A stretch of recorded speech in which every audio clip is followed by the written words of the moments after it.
Hey guys, Mr. Backberg here. In this video, we're going to look at trigonometric functions of real numbers. So what we're going to start taking a look at is the unit circle. And the unit circle is a circle with a radius of 1 that's centered at the origin. And what the unit circle allows us to do is connect what we know about right triangle trig with trig functions.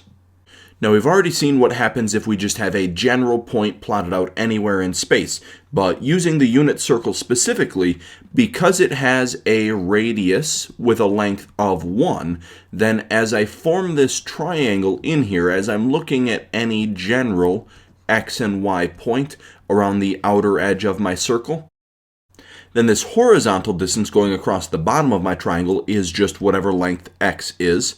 My vertical distance going up is whatever length y is. And this is a right triangle in here with a hypotenuse of a length 1. I'm going to let theta be this angle directly next to the origin. Now, if I think about making the sine fraction, doing the sine of theta, sine is the opposite side over the hypotenuse. But if I take the y value and I just divide it by 1, then the sine of angle theta is just going to be the y value from my ordered pair. Because putting it over that 1 hypotenuse doesn't change the y value at all. And similar things would happen if we looked at the cosine of theta. Cosine would be the adjacent side over the hypotenuse. But again, since we're dividing by 1, that doesn't change anything. So the cosine is just our x value from the ordered pair. Now, as far as the tangent goes, the tangent of theta, that's still going to be opposite over adjacent, so that's going to be y over x. And we do need to make sure that in this case our x value is not 0, because we can't have 0 on the bottom of the fraction. Now, we can also look at those reciprocal functions as well. So the cosecant of theta, well, if I flip this over, cosecant would be the hypotenuse over the opposite. So this would be 1 over the y value, as long as y isn't 0. For the secant of theta, that's the reciprocal of the cosine, so that would be hypotenuse over adjacent. So that's going to be 1 over x, and again, x cannot be 0. And lastly, the cotangent of our angle theta is going to be the adjacent side over the opposite side. So that's going to be x over y. And in this case, y cannot be 0 since we don't want 0 on the bottom of that fraction. Now we're going to take a look at some general properties of the unit circle. And remember, the unit circle has a radius with a length of 1. So if we start in the middle and go out to the edge of our circle along the x-axis, and that length should be a distance of 1. So this point on the circle is going to be the point 1, 0. And if we go the other direction, a distance of 1, then this point on the left-hand side of our circle, since we're going left into the negatives, that's going to be the point negative 1, 0. Now, if we focus on those x values, remember the cosine is related to the x value. So because the biggest x value we're seeing is 1, and because the smallest x value we're seeing is negative 1, then our cosine has to be some value between negative 1 and positive 1. Now, if we look at something similar but vertical instead, if we start in the middle and go up to our circle, again, that's a length of 1. So this is going to be the point 0, 1. And if we do the same thing going down, that length of 1, well, we went down, so that means that's a negative 1. So this is going to be the point 0, negative 1. Then as we look at the y values, we've got 1 and negative 1. Sine deals with the y values, so our y values for the sine are also between negative 1 and positive 1. Now let's say we had an angle drawn out in standard position. So we're starting along that positive x-axis, and let's say we rotate up.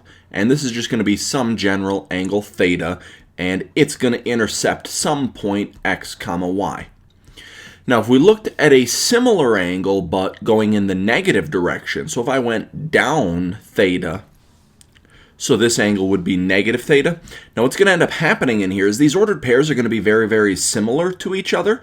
But since we went down, that means the y value is going to be negative. So this is going to be x and negative y. Now notice that these x values are exactly the same. And remember, x values deal with the cosine. So we can say that the cosine of theta is equal to the cosine of negative theta, since those have the exact same x value in their ordered pair. Now, if we want to look at the y values, those are opposites of each other. So what we can say in here is that the sine of negative theta is equal to the opposite of the sine of theta. Now let's look at some general x and y ordered pair out on the edge of our circle. Now what I can do with this is I can actually form a right triangle. I can drop down a vertical side from that point, and then I can connect that to the origin, and then I will connect the origin directly to that x and y point. So that forms a right triangle in here. Now this x value tells us the distance horizontally away from the origin, and this y value tells us the distance vertically from the origin. And then this hypotenuse, since we're dealing with a unit circle, that length is just 1 because that's the radius of our circle. Now we know that we can use the Pythagorean theorem to relate the side lengths of a right triangle. So what we've got happening in here is we would have x squared plus y squared equals 1. But remember that the x value corresponds with the cosine of our angle theta. So if I put theta down here next to the origin, so where I have x in my Pythagorean theorem, I can replace that with the cosine of theta. So really, this is going to say the cosine of theta squared, plus for our y value, y deals with the sine, so I can replace this y in here with the sine. So that's going to say the sine of theta squared equals 1 squared. But 1 squared is just 1, so we don't really need to keep the squared on there. And this is actually a trig identity that we're going to refer back to later on as we get deeper into our trig stuff. That's going to be it for this video.